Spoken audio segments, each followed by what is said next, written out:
जरा सोचो, एक आदमी के पीछे पूरे देश की फौज लग जाए, लेकिन फिर भी वो बार बार मौत को छूकर टक से बाहर आता रहे। कुछ ऐसा ही होता है हमारी आज की कहानी में। कहानी की शुरुआत में हम देखते हैं कि 12 खास सैनिकों को चुनकर नॉर्वे भेजा जा रहा था, जहां जर्मनी की सेना ने कब्जा कर रखा है। उनका काम था कब्जा किए हुए इलाके में घुसकर फौज के अड्डों का पता लगाना। कई हफ्तों की कड़ी ट्रेनिंग के बाद 12 आदमियों को इस मिशन के लिए चुना गया। उन्हें जरूरत का सामान देकर एक शिप के जरिए भेज दिया गया।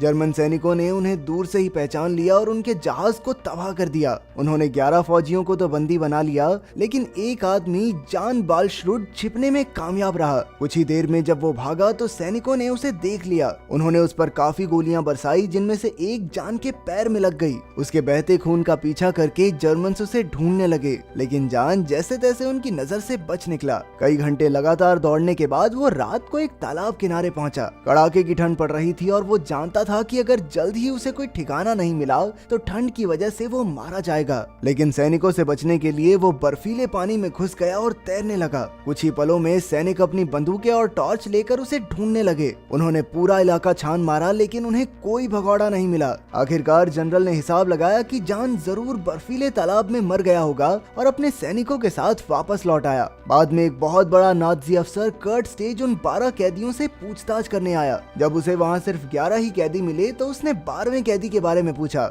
इस पर जनरल ने कहा कि वो तो तालाब के बर्फीले पानी में डूबकर मर गया, लेकिन कर्ट बिना लाश देखे मानने वाला नहीं था। इसलिए उसने 12वें कैदी को ढूंढने के लिए अपनी फौज पूरे इलाके में फैला दी। उधर जान जैसे तैसे तालाब से बाहर निकला, लेकिन उसकी हालत बहुत बिगड़ चुकी थी। उसका चेहरा और शरीर के कई हिस्से बर्फ में जम चुके थे। इसके बावजूद जान आगे बढ़ता रहा और फिर उसे 2 लोग मिले। खुशकिस्मती से वो दोनों अच्छे लोग थे और वो जान को अपने घर ले आए। उन्होंने उसे खाना और गर्म कपड़े दिए और उसके घावों पर पट्टी भी की। उधर कर्ट ने उन 11 कैदियों से उनके मंसूबों के बारे में पूछा, लेकिन किसी ने अपना मुंह नहीं खोला। आखिरकार उसने सबको कड़ी सजा दी और कुछ को तो बेरहमी से मार डाला। कर्ट अब भी उस 12वें आदमी को ढूंढना चाहता था, इसीलिए उसने जांच की कि क्या इस बर्फीले तालाब को पार करना मुमकिन भी है या नहीं। कर्ट खुद उस तालाब में घुसा और 20 मिनट तक वहां खड़ा रहा। आखिरकार वो समझ गया कि इस तालाब को पार करना बिल्कुल मुमकिन है। उधर जैसे ही जान की तबीयत थोड़ी ठीक हुई, वो अपने साथियों को जर्मन सैनिकों से बचाने निकल पड़ा।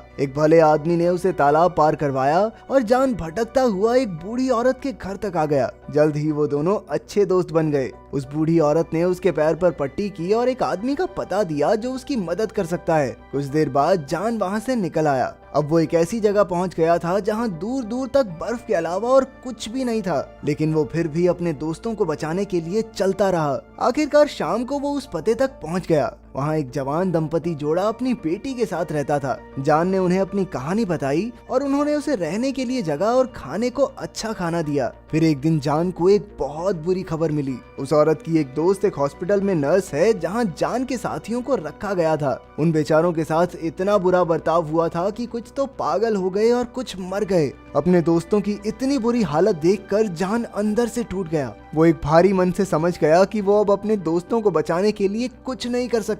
अब उसने फैसला किया कि वो फौज के ठिकानों की खुफिया जानकारी के साथ स्वीडन जाएगा, ताकि इस जानकारी के जरिए अंग्रेज जर्मन सैनिकों को उसके देश से खदेड़ दें। उधर कर्ट को उन 11 कैदियों से कोई जानकारी नहीं मिली, इसीलिए उसने उन सबको गोलियों से उड़ा दिया। बाद में एक ऑफिसर ने उसे बताया कि उन्होंने एक एक घर की तलाशी ली, लेकिन 12वां आदमी नहीं मिला। उसने सलाह दी कि उन्हें रिपोर्ट में लिख देना चाहिए कि 12 दुश्मनों को मार दिया है, लेकिन कर्ट ने कहा कि वो हिटलर को कोई ऐसी जानकारी नहीं दे सकता जिस पर उसे पूरी तरह विश्वास न हो। उधर जान एक मछुआरे के घर पहुंचा जो उसे अपनी कश्ती से उसे रास्ते तक ले गया। रास्ते में मछुआरे ने उसे एक अखबार दिखाया जिसमें लिखा था कि कर्ट हिटलर का सबसे खतरनाक जनरल है। उसने आज तक एक भी भगौड़े को जिंदा नहीं छोड़ा और अब उसका अगला निशाना जान है। आखिरकार कश्ती किनारे पर पहुंची और मछुआरे ने उसे कुछ खाना और स्की सेट दिया। जान ने वो स्की सेट पहना और अपना सफर जारी रखा। वो घने जंगलों और ऊंचे पहाड़ों को पार करके एक छोटे गांव तक पहुंचा। बदकिस्मती से वहां पहले ही कुछ जर्मन सैनिक मौजूद थे और कर्ट उनमें से एक था। जैसे ही जान उनके पास से गुजरा वो फिसलकर गिर गया। फिर कर्ट उसके पास आया और उसकी आंखों में देखने लगा। लग रहा था मानो अब जान का पकड़े जाना तय है, लेकिन कर्ट ने उसके गिरने का मजाक उड़ाया और उसे जाने दिया।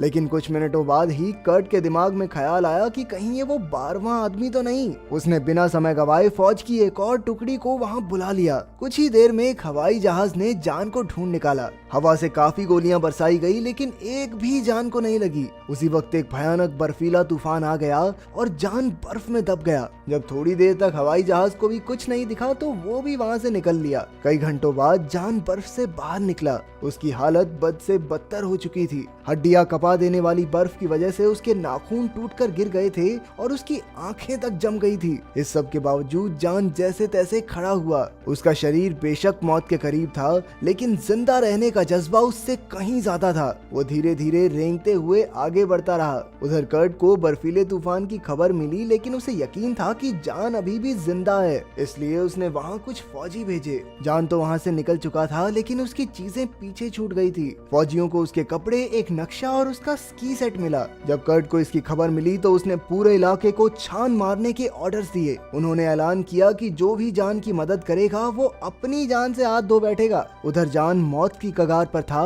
जब मैरियस और गुडरन नाम के भाई बहन ने उसकी मदद की। उन्होंने उसके जख्मों पर मरहम लगाई और छुपने को जगह दी। एक हफ्ते बाद जान की हालत सुधरी और उसने जाने का फैसला किया, लेकिन वो अब भी चल नहीं पा रहा था। इसलिए वो भाई बहन कुछ लोगों की मदद से उसे खाट पर डालकर पास की झोपड़ी में छोड़ आए। यहाँ जान को कुछ दिन तक अकेले रहना होगा जब तक माहौल ठीक होने पर कोई उसे लेने नहीं आ जाता। पहले कुछ दिन तो आराम से गुजरे लेकिन फिर उसकी दिमागी हालत बिगड़ने लगी। उसे बार बार सपने आते कि जर्मन फौजियों ने उसे ढूंढ निकाला और उस पर हमला करने वाले हैं। एक दिन उसने देखा कि उसके पैर की कुछ उंगलियां गलना शुरू हो गई थी। अगर जल्द इसका इलाज नहीं किया गया तो ये पूरे शरीर में फैल जाएगा। आखिरकार जान ने एक बहुत मुश्किल कदम उठाया। उसने एक चाकू से अपने पैर की गली हुई उंगलियां काट डाली जिससे उसे जबरदस्त दर्द हुआ, लेकिन इस फैसले की वजह से उसकी जान बच गई। पूरे 9 दिन बाद मैरियस अपने साथियों के साथ आया और जान को उठाया। उन्होंने उसे कुछ लकड़ियों से बांधा और खींचकर ऊपर ले गए। फिर उन्होंने जान को एक बड़ी चट्टान के पीछे छिपा दिया।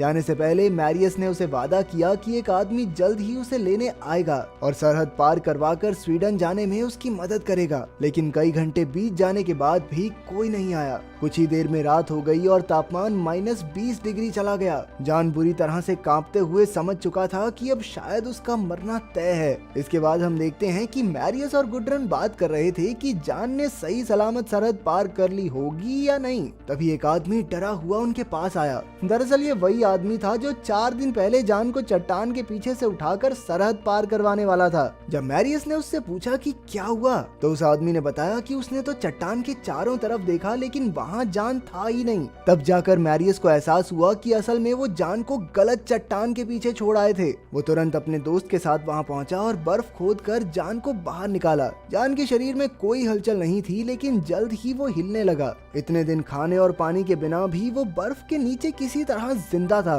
फिर मैरियस ने उसे गर्म सूप पिलाया और थोड़ी देर बाद कुछ आदमी आकर जान को अपने साथ ले गए। वो कई घंटों तक आगे बढ़ते रहे लेकिन अब जान काफी कमजोर हो चुका था, इसलिए उन्हें गुफा में रुकना पड़ा। जान को डर था कि कहीं जर्मन सैनिक उन तक पहुंच न जाएं, लेकिन उन आदमियों के सरदार ने कहा कि चिंता करने की कोई बात नहीं है, वो एकदम सुरक्षित हैं। इसके बाद उन्होंने जान का ख्याल रखना शुरू किया। जरूरत पड़ने पर वो उसके पैर का गला हुआ हिस्सा काट देते ताकि बीमारी आगे न फैले। इसी तरह 6 दिन बीत गए और जान की तबीयत में कुछ सुधार हुआ, जिसके बाद उन्होंने अपना सफर जारी रखने का फैसला किया। लेकिन इस बार उन्होंने हजारों बारासिंगों का सहारा लिया क्योंकि सरहद के बिल्कुल पास जर्मन सैनिकों का अड्डा था। उनका प्लान था बारासिंगों की भीड़ के बीच जान को सरहद पार करवाना। कुछ ही देर में उन्होंने जान को बारासिंगों के सरदार के साथ लकड़ियों से बांध दिया। इतनी भीड़ देखकर जर्मन सैनिक चौकन्ने हो गए और दूरबीन से जान को ढूंढने लगे, लेकिन जान उन्हें कहीं नहीं दिखा। सब कुछ प्लान के मुताबिक चल रहा था, लेकिन तभी जान की लकड़ियों की रस्सियां टूट गई, जिससे वो बुरी तरह गिर गया। उधर सैनिकों ने भी उसे देख लिया और गोलीबारी शुरू कर दी। जान ने बची खुची हिम्मत जुटाई और एक बहुत बड़े पत्थर के पीछे छिप गया। अब कुछ ही देर में वो पकड़ा जाने वाला था, लेकिन तभी वो बारासिंगा जो उसे खींच रहा था उसके पास आया। उसे देखकर जान की जीने की तमन्ना फिर से जाग उठी और उसने अपनी बंदूक छोड़कर रस्सी अपने हाथ से बांध ली। फिर उसने आसमान में गोली चला दी, जिससे वो बारासिंगा डर गया और अपनी पूरी ताकत से भागने लगा। वो सैनिकों की आंखों के सामने से गोलियों से बचते हुए निकल गए। इसी तरह वो बारासिंगा जान को सरहद पार करा के स्वीडन की धरती तक ले गया। ये अपने आप में किसी करिश्मे से कम नहीं था। जान की खुशी का कोई ठिकाना नहीं था और वो पागलों की तरह नाचने लगा। वहीं जर्मन सैनिक कुछ नहीं कर पाए क्योंकि सरहद के पार का इलाका उनके कब्जे में नहीं था। उन्होंने तुरंत कर्ट को इसकी खबर दी और उसे यकीन ही नहीं हुआ कि वो जिंदगी में पहली बार हार गया। ठीक 3 महीने बाद जॉन स्कॉटलैंड लौट आया। उसके शरीर के जख्म तो भर गए लेकिन मन की चोटें अब भी बहुत गहरी थी। एक दिन वो लड़खड़ाते हुए अपने जनरल के पास गया और अपनी रिपोर्ट थमा दी। उसकी दी गई खुफिया जानकारी से पूरे देश को आजाद करवाया गया। उसे नाज़ियों से बचकर ये खुफिया जानकारी निकालने के लिए एक वॉर हीरो का खिताब मिला। अगर वीडियो पसंद आई तो लाइक कर देना, चैनल को सब्सक्राइब कर देना। मिलते हैं अगली वीडियो में।